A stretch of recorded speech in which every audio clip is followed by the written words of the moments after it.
Subscribe now and press the bell icon. Never miss an update. Hello friends, welcome to our mathematics world, AIMS Academy, Chidawa.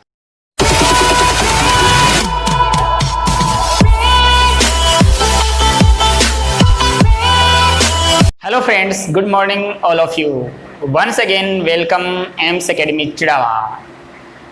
जैसा कि हमने हमारे previous video में द्विचर संक्रिया और group के बारे में बात की थी, उसके कुछ बेसिक चीज़ें मैंने बताई थी। आज उन चीज़ों को थोड़ा सा आगे बढ़ाते हुए हम देखते हैं कि थोड़ा सा मैं रिकॉल करवाने की कोशिश करता हूँ आपको। कल हमने एक पढ़ा था द्विचर संक्रिया के बारे में, द्विचर संक्रिया के बारे में। द्विचर संक्रिया क्या थी कि मैंने बताया था S कोई भी एक नॉन एम्प्टी सेट है, S not equal to five. ये कोई एक नॉन एम्प्टी सेट है, एरिक समुच्चय है, और तो एक फलन बनाए हम S क्रॉस S से S के अंदर। ये जो फलन है एक द्विचर संक्रिया कहलाती है। कब? कि अगर कोई भी AS में लिया और BS में लिया, इन दोनों के बीच में ये ऑपरेशन लगाई और ये जो भी आया वो किस में हो जाए?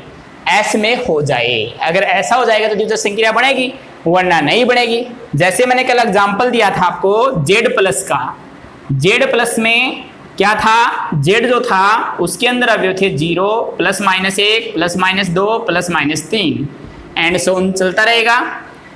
इसके अंदर हमने कोई भी एलिमेंट उठाया था, जैसे 2 मैंने Z में लिया था, 5 मैंने Z में लिया था, तो 2 प्लस 5 किया था हमने तो 7 आया था, और 7 किस में था? Z में था।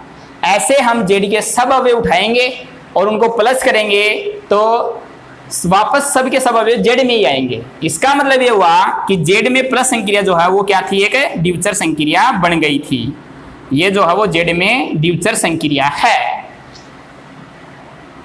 उसके बाद हमने और एग्जांपल्स देखें कि जैसे मैं आपको बताऊं कि n माइनस की बात करूं मैं, कि n जो था वो प्राकृत संख्याओं का समुच्चय था, जिसमें 1 2 3 टाइप के एलिमेंट होते हैं। इनके में मैंने जो संक्रिया ली है वो माइनस ली है। तो जैसे मैं कहूं 2 जो है वो n में है, 7 जो है वो भी n में है, और इन दोनों के बीच में माइनस लगाऊं तो वो क्या आएगा? -5 आएगा। और -5 जो है वो, क्योंकि n में सब प्लस की संख्याएं हैं, ये -5 आ गया, तो -5 जो वो n में बिलोंग नहीं करेगा। इसका मतलब ये हुआ कि n में माइनस जो है वो द्विचर संक्रिया नहीं है, द्विचर संक्रिया नहीं है। ऐसे ही आप लोग बाकी सोचना कि Z में माइनस जो है द्विचर संक्रिया बनेगी या नहीं बनेगी। Z में भाग जो है वो द्विचर संक्रिया बनेगी या नहीं बनेगी। सोचो इसके बारे में आप लोग, जिससे आपको पता चले कुछ कि हाँ द्विचर संक्रिया क्या होती है। यही करना है आपको। कोई 2 एलिमेंट उठाने हैं, उनके बीच में संक्रिया लगानी है। अगर वो Z का एलिमेंट आ जाए तो बन जाएगी, ऐसा सब अवयवों के लिए होना चाहिए, और नहीं आ रहा तो नहीं बनेगी। अब इसके आगे मैंने बताई थी कुछ प्रॉपर्टीज बताई थी Z प्लस के ऊपर। 4 प्रॉपर्टी हमने चेक की थी: संवरता, तत्समक अवयव, साचर्यता और प्रतिलोम अवयव। तो Z प्लस जो था उसने वो 4 प्रॉपर्टी जो थी वो संतुष्ट की थी, और Z प्लस ने 4 प्रॉपर्टी संतुष्ट की थी। तो इसका मतलब वो था कि वो Z प्लस जो था वो मजाक मजाक में ग्रुप बन गया था, कि ग्रुप की ये 4 प्रॉपर्टी थी, और वो 4 प्रॉपर्टी हमने मजाक मजाक में सोल्व कर बताई थी आपको, सोल्व करके। तो Z प्लस जो है वो एग्जाम्पल्स पे चल रहे थे हम ग्रुप के, तो Z प्लस जो है वो क्या बन गया था? ग्रुप बन गया था, एक ग्रुप है, ये ग्रुप है। तो ग्रुप का एक एग्जाम्पल ये रहा। आगे हम बात करें कि n प्लस जो है वो ग्रुप बनेगा या नहीं बनेगा। इसको चेक करना है कि ये ग्रुप है या नहीं है। क्वेश्चन मार्क लग गया इसके, और क्वेश्चन मार्क लग गया तो मतलब चेक करना पड़ेगा कि n प्लस जो है वो ग्रुप है या नहीं है। तो इसको ग्रुप चेक करने के लिए n के जो था वो इस टाइप का सेट था आपका, तो इसमें हम प्लस करके देखें तो 2 n में है और 3 n में है, दोनों को प्लस करेंगे तो 2 + 3 बराबर 5 आएगा और 5 जो है वो n में बिलोंग करेगा, ऐसा हम n में अगर कोई भी अवयव उठाएंगे, सब के सब अवयव उठाएंगे, प्लस करेंगे तो प्लस का ही नंबर मिलेगा, हमें कोई भी नंबर माइनस में नहीं मिलेगा। इसका मतलब ये हुआ कि n में प्लस संक्रिया जो है वो एक द्विचर संक्रिया है, n में प्लस जो है वो एक द्विचर संक्रिया है, और प्लस द्विचर संक्रिया हो गई तो n प्लस जो है वो संवर्त गुणधर्म का पालन करता है, यानी उसमें संवर्त गुणधर्म लागू होगा। तो संवर्त गुणधर्म लागू होगा, तो संवर्त गुणधर्म लागू होगा तो एक गुणधर्म तो हो गया कि हमने चेक कर लिया कि संवर्त गुणधर्म तो लागू होता है। उसके बाद हम देखें तत्समक अवयव का अस्तित्व है, तत्समक अवयव का अस्तित्व है। तो मैंने कल 4 प्रॉपर्टी बताई थी, तो जरूरी नहीं आप उसको सीरियल से चेक करो, आप कोई भी प्रॉपर्टी पहले कोई बाद में चेक कर सकते हो। सभी सत्य होते जाए तो ग्रुप बन जाएगा, अगर एक भी फेल हो तो ग्रुप नहीं बनेगा। तो तत्समक अवयव के लिए देखें हम कि n में एक था, एक n में बिलोंग करता है, तो एक में हम क्या जोड़ें कि हमें वापस 1 मिल जाए, 2 में हम क्या प्लस करें वापस हमें 2 मिल जाए, 3 में हम क्या प्लस करें वापस हमें 3 मिल जाए। तो 1 में अगर हम 0 प्लस करेंगे तो 1 + 0, एक किसी भी नंबर में 0 प्लस करेंगे तो वापस वही नंबर मिल जाएगा। तो n में क्या है, सब के सब प्लस के नंबर हैं और उनमें 0 प्लस संक्रिया हमारी प्लस की है, तो 0 प्लस करते जाएंगे तो वापस हमें वही मिलते जाएंगे।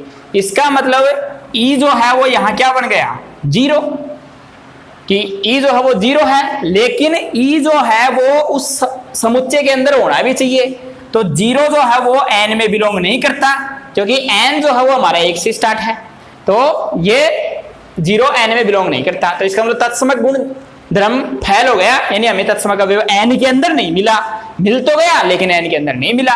तो इसका मतलब ये हुआ कि n प्लस जो है वो ग्रुप नहीं है, ग्रुप नहीं। तो मैंने आपको 2 एग्जांपल बताए कि एक तो z प्लस चेक किया था हमने, z प्लस ग्रुप है, जबकि n प्लस जो है वो ग्रुप नहीं है।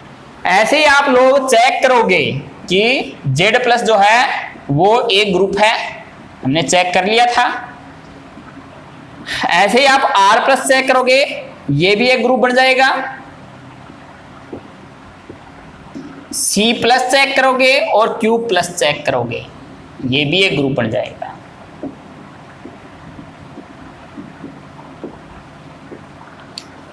कि सबके इन सब में, क्योंकि z प्लस हमने चेक किया था ग्रुप है, तो z प्लस की तरह ये सबके सब इनफाइनाइट ग्रुप हैं, और ये चेक करोगे तो बन जाएंगे, क्योंकि इनमें 0 आ जाएगा।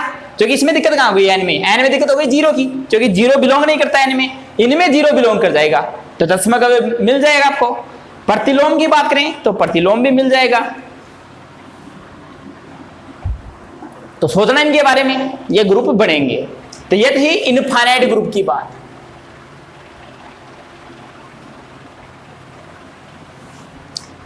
लेकिन हम प्लस की बजाय जेड गुणा की बात करें, संक्रिया चेंज कर दी मैंने, द्विचर संक्रिया गुणा बता दिया अब प्लस की बजाय, कि जेड गुणा जो है वो ग्रुप बनेगा क्या या नहीं बनेगा क्या, ये चेक करना है कि जेड गुणा ग्रुप बनेगा या नहीं बनेगा।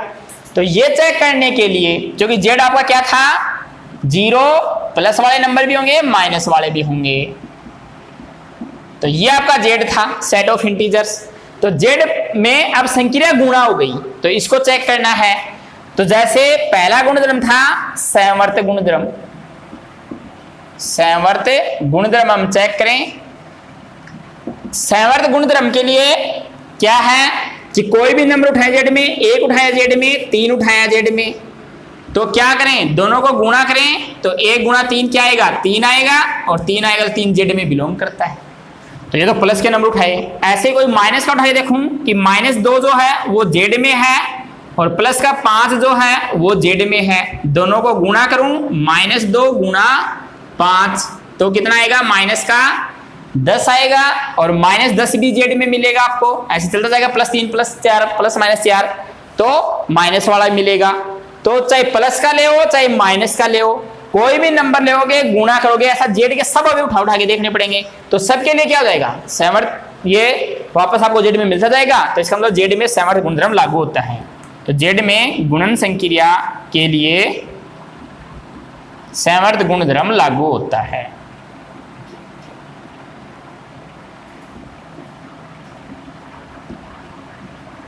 लागू होता है। सामर्थ्य गुणधर्म हो गया। दूसरी चीज करूं मैं तत्समक अवयव, कि जेड के अंदर जो है वो तत्समक अवयव आपको मिलेगा या नहीं मिलेगा। तो दो चीज हमेशा ध्यान में रखना कि प्लस संक्रिया के लिए तत्समक बताया था मैंने कि प्लस के लिए तो तत्समक होता है हमेशा 0, चाहे आप समुच्चय कुछ भी ले लो, क्योंकि तत्समक अवयव समुच्चय पे डिपेंड नहीं करता। तत्समक अवयव जो मैंने कल बताया संक्रिया के ऊपर डिपेंड करता है कि आप चाहे समुच्चय तो कुछ भी ले लो, किसी भी नंबर में 0 प्लस करोगे तो वापस आपको वही नंबर मिलेगा। तो प्लस के लिए तो हमेशा ई का मान 0 होगा और गुणा के लिए हमेशा ई की जो वैल्यू है वो क्या होगी 1 होगी, कि किसी भी नंबर को हमेशा 1 से गुणा करोगे तो वापस वही नंबर आएगा। तो जेड का चाहे आप कोई भी नंबर उठा लो, जेड में अगर कोई भी नंबर उठाएंगे उसको 1 से गुणा करेंगे तो वापस आपको वही नंबर मिलेगा। जैसे मैं बोलूं 2 जेड में है तो 2 को मैं अगर 1 से गुणा कराऊं तो वापस मुझे 2 मिलेगा, चाहे मैं 1 को 2 से गुणा कराऊं तो भी मुझे 2 मिलेगा।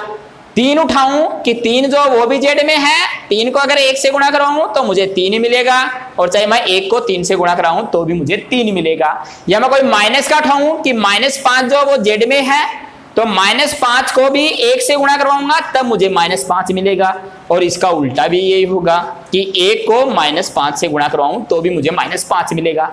इसका मतलब ये हुआ कि यहाँ एक नंबर एक जो है वो ऐसा अवयव है कि जिसको गुणा करवाने पे किसी भी अवयव को वापस वही अवयव आ रहा है, और ये जो अवयव आया ये जेड में बिलोंग भी करना चाहिए, तो एक जो है वो जेड में बिलोंग भी करता है तो ये जेड में बिलोंग कर गया। इसका मतलब हमें तत्समक अवयव मिल गया कि जेड में जो गुणा है उसके लिए तत्समक अवयव का मान क्या है 1 है, तो तत्समक अवयव मिला। अब बात करें हम प्रतिलोम अवयव की,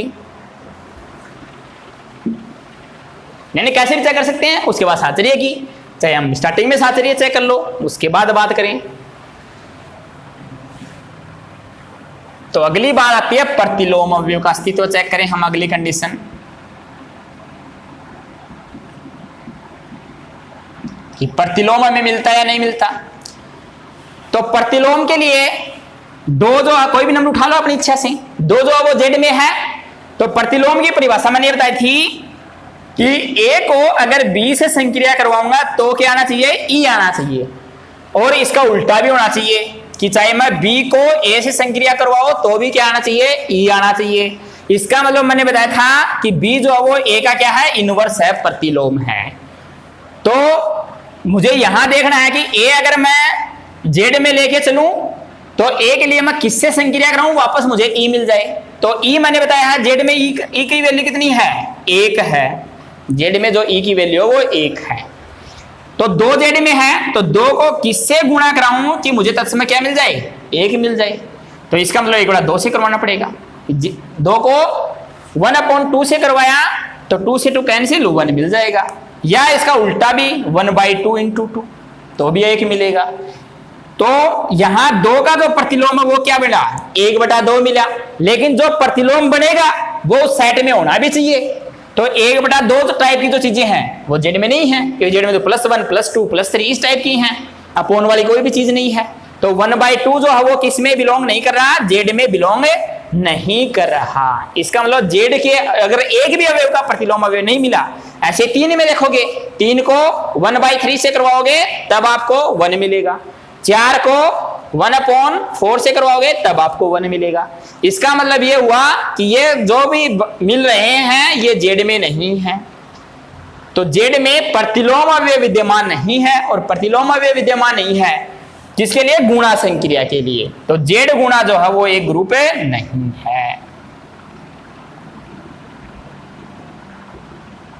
ये एक ग्रुप नहीं बनेगा। तो जेड की तरह यहां पे अगर गुणा में और भी लोगे कि ये तो सब ग्रुप बन रहे थे, ये ग्रुप है ये ग्रुप है ये ग्रुप है ये ग्रुप है, सबके सब क्या है ग्रुप हैं, लेकिन जेड गुणा जो है वो एक ग्रुप नहीं है। ऐसे ही आप आर गुणा चेक करोगे वो भी एक ग्रुप नहीं है। क्यों? क्योंकि आर में ये दिक्कत नहीं आएगी, आप चेक करोगे तो पता चल जाएगा आपको। बता देता हूं क्या दिक्कत आएगी कि आर में जब आप 0 लेवोगे कि 0 आर में है तो 0 को किससे गुणा करवाएं कि मुझे 1 मिल जाए, कि गुणा में तत्समक 1 होता है। तो यहां कोई नंबर नहीं मिलेगा जिससे गुणा करवाने पे आपको 1 मिलेगा।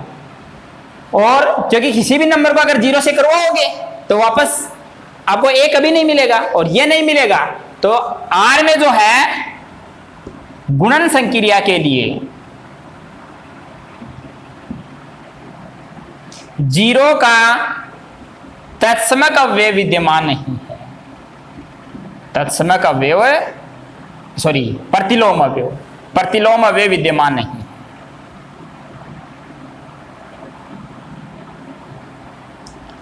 इसलिए R गुणा जो है वो ग्रुप नहीं बनेगा। ऐसे ही C+ में दिक्कत आएगी क्योंकि C में भी 0 बैठा है, Q+ में भी दिक्कत आएगी, Q में भी 0 बैठा है, Z में तो मिलेगा ही मिलेगा नहीं, Z में तो बाकी का भी नहीं मिल रहा, 2 का भी नहीं मिल रहा, 3 का भी नहीं मिल रहा। तो इसका मतलब यह हुआ कि C गुणा भी ग्रुप नहीं है और Q गुणा भी ग्रुप नहीं, क्योंकि इन तीनों को किस पे दिक्कत हो रही है?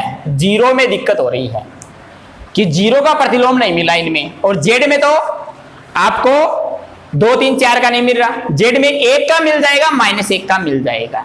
Z में जैसे 1 का तो मिल जाएगा क्योंकि 1 को 1 से गुणा करोगे 1 आ जाएगा, -1 को -1 से गुणा करोगे तो भी 1 आ जाएगा गुणा के लिए। तो Z में 1 और -1 का प्रतिलोम मिलेगा।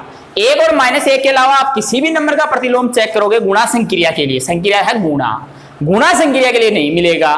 प्लस की बात नहीं कर रहा मैं, तो गुणा के लिए 1 और -1 का प्रतिलोम मिलेगा, बाकी का नहीं मिलेगा।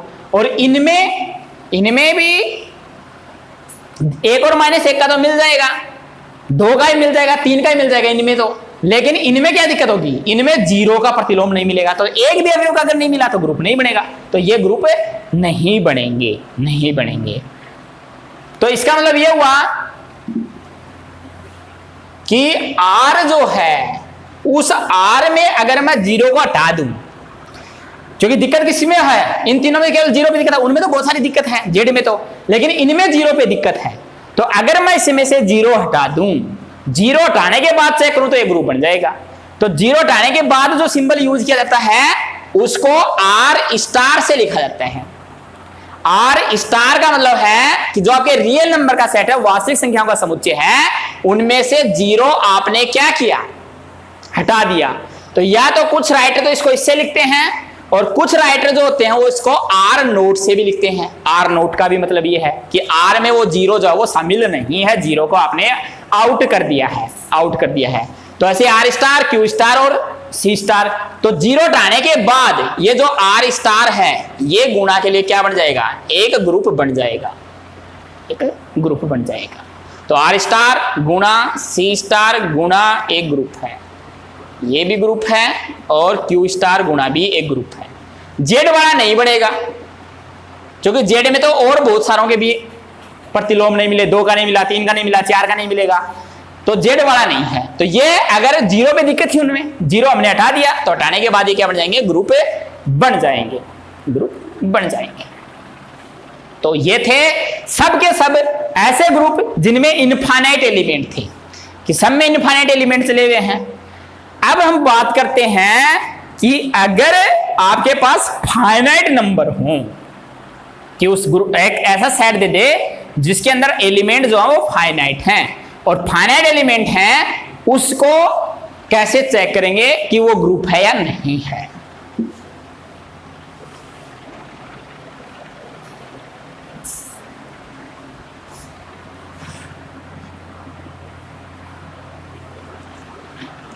तो हम एक क्वेश्चन लेते हैं, उसको चेक करते हैं कि ये ग्रुप बनेगा या नहीं बनेगा। तो सिद्ध कीजिए कि G बराबर 1 ओमेगा ओमेगा स्क्वायर गुणन संक्रिया के लिए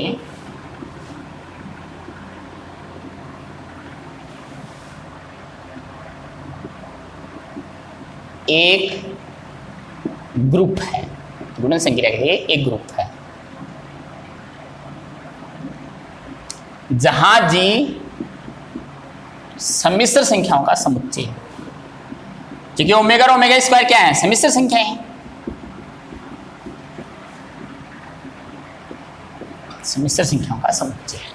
तो हमें चेक करना है कि अब G में हमें 3 अवयव दिए हुए हैं, यानी परिमित अवयव हो गए, फाइनाइट नंबर्स हैं क्योंकि वो जेड वाले सब में इनफाइनाइट नंबर्स थे, तो ये फाइनाइट एलिमेंट है। और जब फाइनाइट एलिमेंट दे दे तो उसे हमें ग्रुप कैसे चेक करना है, तो फाइनाइट मतलब 5-10 एलिमेंट दे दे तो 5-10 एलिमेंट को हम चेक करें कि ये ग्रुप बनेगा या नहीं बनेगा। तो हमें जी दिया हुआ गुणन के लिए देखना है, तो सॉल्यूशन कि हमें जी दे रखा है, जी है 1 ओमेगा ओमेगा स्क्वायर और ऑपरेशन जो है वो क्या है, गुणा है। तो ऐसा कोई भी समुच्चय दे दे जिसमें फाइनाइट अवयव हो, जिसमें फाइनाइट अवयव हो उसको हमें ग्रुप चेक करना है, वो चारों प्रॉपर्टी चेक करनी पड़ेगी। तो वो चेक करने के लिए सबसे पहले हम क्या करते हैं, एक संक्रिया सारणी बनाते हैं। परिमित अवयव अगर दे देगा समुच्चय में तो उसके लिए हम क्या करते हैं, संक्रिया सारणी बनाएंगे। तो संक्रिया सारणी बनाने के लिए यहां जो है जो भी संक्रिया देगा गुणा प्लस वो लिखी जाएगी। तो ये संक्रिया दी है गुणा, इस लाइन के ऊपर जो है जो भी जी के अंदर अवयव दे रखे हैं वो लिखे जाएंगे 1 ओमेगा ओमेगा स्क्वायर। इधर जो है वो 1 ओमेगा ओमेगा स्क्वायर, यानी इस लाइन के ऊपर और इस लाइन के इधर तो लिखे जाएंगे अवयव जो भी जी में दे रखे हैं, सेम अवयव यहाँ आएंगे, सेम यहाँ आएंगे, और यहाँ जो है वो क्या आएगी, जो भी आपको संक्रिया दी रखी है द्विचर संक्रिया वो आएगी। तो इस टेबल को बनाने के लिए सबसे पहले हम इस एक को पकड़ेंगे और कहेंगे चलो इनके पास घुमा के लेके आते हैं तुमको।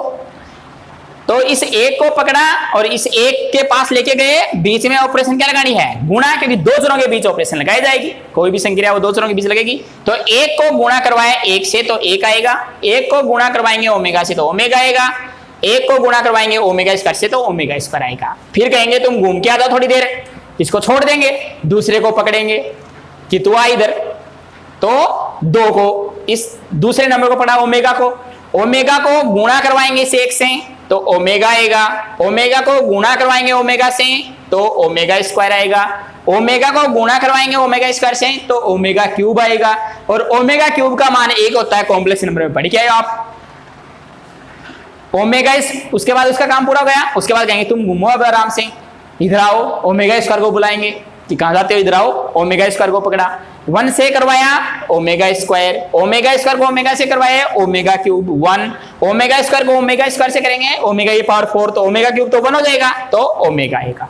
क्योंकि आपने बचपन में समिश्र संख्याएं पढ़ के आए हो, समिश्र संख्याओं में ओमेगा ओमेगा स्क्वायर पढ़ा है कि ये क्या है, जो एक है उसके घनमूल हैं, इकाई के घनमूल हैं, कि इकाई के घनमूल चेक किए थे 12th क्लास में आपने कि एक ओमेगा और ओमेगा स्क्वायर होता है, जहां आपने ये भी पढ़ा होगा कि ओमेगा क्यूब जो है उसकी वैल्यू 1 होती है, 1 प्लस ओमेगा स्क्वायर बराबर है 0 होता है। रिकॉल करवा रहा हूं, बस बचपन में सब कुछ पढ़ा हुआ आपको, जो बचपन में पढ़ गए वही चीजें हैं।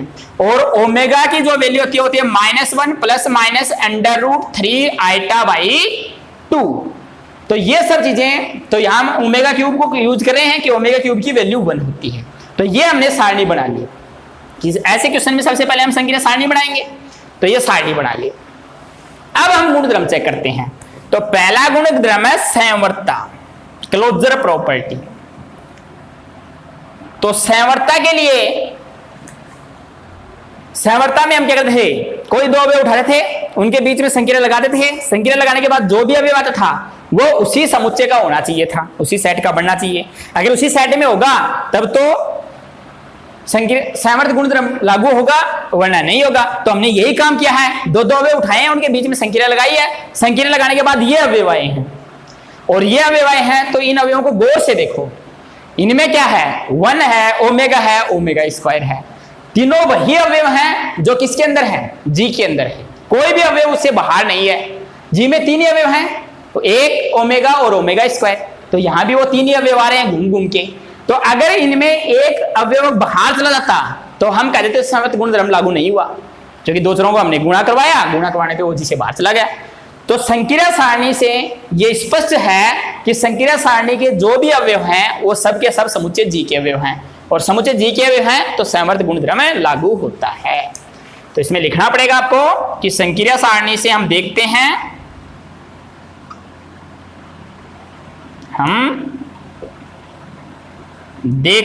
कि सारणी के सभी अवयव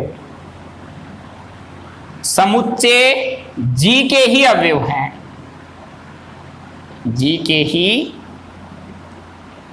अवयव हैं, इसलिए समुच्चय जी में गुणन संक्रिया संवर्त गुणधर्म का पालन करती है। तो एक नियम देखा हमने संवर्ता का कि जी में जितने भी अवयव आए इस संक्रिया सारणी में, इस संक्रिया सारणी में जितने भी अवयव है वो सबके सब जी के अवयव हैं, और जी के अवयव अगर हो गए तो संवर्त गुणधर्म लागू हो गया। अगर एक भी अवयव बात जाता है तो संवर्त गुणधर्म फैला जाता है, और फैला जाता है तो हमारा काम हो जाता है कि ग्रुप नहीं है। लेकिन सही हो गया तो आगे बढ़ना पड़ेगा, और मेहनत करो थोड़ी सी।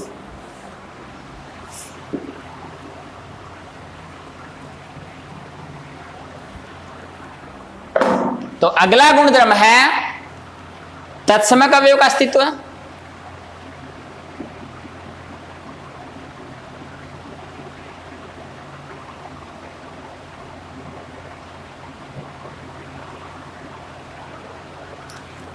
तत्समक अवयव के लिए हमें सब अवयव उठाने पड़ेंगे और देखना पड़ेगा कि किसको किससे गुणा करवाने पे वापस वही अवयव आ रहा है, या हम ये कह सकते हैं कि संक्रिया सारणी से हम ये देख रहे हैं कि इस ये जो है, ये वाले जो अवयव हैं और इस सारणी का ये जो है वो सब सेम आ रहे हैं, कि यहाँ एक है तो यहाँ भी एक है, यहाँ ओमेगा तो यहाँ भी ओमेगा है, यहाँ ओमेगा स्क्वायर तो यहाँ भी ओमेगा स्क्वायर है। इसका मतलब ये होगा कि इन सब को हमने एक से गुणा करवाया तब ये वापस आ रहे हैं। गुणा में तो वैसे भी एक होता है, लेकिन और कहीं भी चेक करो तो आप ये देखो कि इधर जो एलिमेंट लिखे हुए हैं वो सेम एलिमेंट इधर कहाँ लिखे हुए हैं। तो यहाँ ये जो चीज है ये सेम ये है, तो इसके ऊपर लिखा जो अवयव है वो तत्समक बनेगा सीधी भाषा में। तो यहाँ एक को हमने एक से करवाया गुणा तो वापस एक आया, ओमेगा को हमने एक से गुणा करवाया तो वापस ओमेगा आया। सारणी से हम देख रहे हैं ओमेगा स्क्वायर को भी हमने एक से गुणा करवाया तो वापस ओमेगा स्क्वायर आ गया, और इसका उल्टा भी, उल्टा यानी 1 into 1, 1 into omega, 1 into omega square. तो इसका मतलब यह हुआ कि यहाँ ई जो है वो क्या बन गया, तत्समक अवयव एक बन गया, और एक जो वो जी में भी है, तो इसका मतलब हमें तत्समक अवयव भी मिल गया। तो अतः हम लिख देंगे कि जी में जो है वो गुणन संक्रिया के लिए तत्समक अवयव एक है जो कि जी में विद्यमान है। अतः समुच्चय जी में गुणन संक्रिया का तत्समक अवयव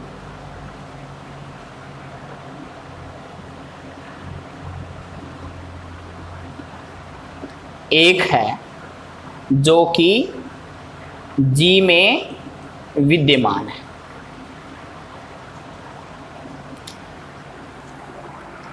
तो तत्समक हो गया।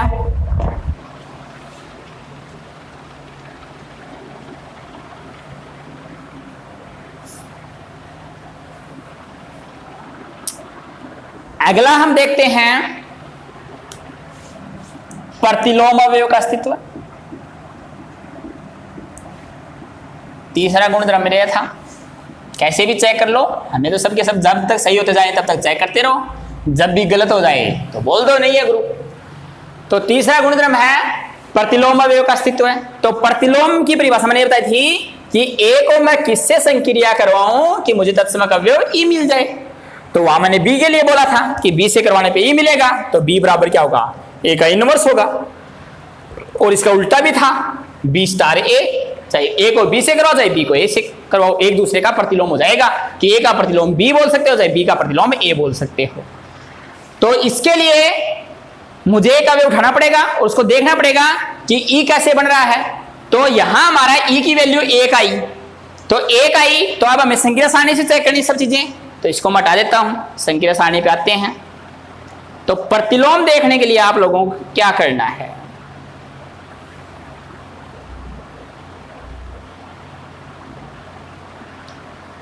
तो प्रतिलोम देखने के लिए ये देखो एक कहां इस सारणी में, ऑपरेशन करवाने के बाद एक कब आया, क्योंकि ई का मान एक है। तो पहले के अंदर एक ये रहा, इसमें सेकंड में एक ये रहा, थर्ड में एक ये रहा, तो ये एक कैसे आया? ये एक, इस एक को एक से गुणा करवाने पे एक आया। तो हम क्या कहेंगे, संक्रिया सारणी से हम देखते हैं, संक्रिया सारणी से हम देखते हैं कि क्या देखते हैं कि एक को हमने एक से गुणा करवाया तब एक आया।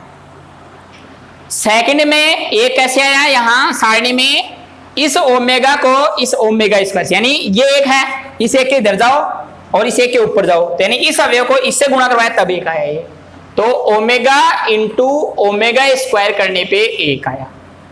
तीसरी में एक कहां है? तीसरी रो में एक ये है, तो ये एक कैसे आया? इसके लेफ्ट वाले को ओमेगा स्क्वायर को ओमेगा स्क्वायर से, सॉरी ओमेगा स्क्वायर को ओमेगा से, एक यहां पे है, ओमेगा स्क्वायर को ओमेगा से करवाया तब एक आया। तो ओमेगा स्क्वायर को ओमेगा से करवाया तब एक आया। इसका मतलब यह हुआ कि इस एक का प्रतिलोम अवयव एक है, ओमेगा का प्रतिलोम अवयव ओमेगा स्क्वायर है, ओमेगा स्क्वायर का प्रतिलोम अवयव ओमेगा है। तो जी में 3 अवयव थे और तीनों अवयवों के लिए हमें क्या मिल गया? प्रतिलोम मिल गया। तो एक का प्रतिलोम एक है, ओमेगा का प्रतिलोम ओमेगा स्क्वायर, और ये जी में है भी, जो भी प्रतिलोम आ रहा है, और ओमेगा स्क्वायर का प्रतिलोम अवयव क्या है? ओमेगा है। तो जी के तीनों अवयवों का प्रतिलोम मिल गया हमें, तो प्रतिलोम अवयव वाला गुणधर्म भी क्या हो गया? सत्य हो गया। उसके बाद हम चेक करते हैं साहचर्यता। तो साहचर्यता या तो आप कोई भी 3 अवयव उठाकर चेक कर सकते हैं, या आपके बचपन का जो नॉलेज है उसको बाहर निकालो और उससे भी चेक कर सकते हैं। तो बचपन में क्या नॉलेज है? सम्मिश्र संख्या पे जाओ, आपने पढ़ा है 12th क्लास में कि सम्मिश्र संख्या जो है 11 12 जो भी है उसमें पढ़ा है सम्मिश्र संख्या आपने। तो वहां एक चीज पढ़ी होगी आपने कि उनमें साहचर्य गुणधर्म का साहचर्य गुणधर्म जो है वो लागू होता है। तो साहचर्य गुणधर्म चेक करने के लिए या तो कोई 3 नंबर उठाओ या उसको यूज कर सकते हैं। तो अगली प्रॉपर्टी है साहचर्यता। तो साहचर्यता में हम क्या कह सकते हैं, क्योंकि यहां ये जो जी है ये किसका उपसमुच्चय है? सबसेट है किसका? ये तो सबसेट का चिन्ह है सी का, जो सम्मिश्र संख्याओं का समुच्चय है, और सम्मिश्र संख्याओं के समुच्चय का उपसमुच्चय है। और सम्मिश्र संख्याओं में साहचर्य गुणधर्म का पालन होता है गुणन संक्रिया के लिए। कोई भी 3 नंबर ले सम्मिश्र संख्याओं के और उसमें चेक करोगे साहचर्य गुणधर्म तो वहां लागू होता है। तो इसमें अगर लागू होता है तो जी में भी क्या है? सबके सब सम्मिश्र संख्या है, ओमेगा सम्मिश्र संख्या है, ओमेगा स्क्वायर सम्मिश्र संख्या है, तो ये सबके सब सम्मिश्र संख्याएं हैं, तो इनमें भी लागू होगा छोटे सेट में। तो क्योंकि सी में साहचर्य गुणधर्म लागू होता है गुणन संक्रिया के लिए, इसलिए जी में भी साहचर्य गुणधर्म लागू होगा। तो साहचर्यता भी लागू हो गई और साहचर्यता लागू हो गई, तो चारों गुणधर्म जो हैं वो सत्य हो गए, और चारों गुणधर्म सत्य हो गए तो हम कह सकते हैं जी जो है वो गुणन संक्रिया के लिए क्या है? एक ग्रुप है, ये ग्रुप बन गया। तो ऐसे हमें कोई भी अगर परिमित अवयव देगा तो उसे हम इस ये जो है संक्रिया सारणी टेबल बना के चेक करेंगे। सेम यही तरीका रहेगा। बाकी की चीजें हम देखते हैं नेक्स्ट वीडियो में।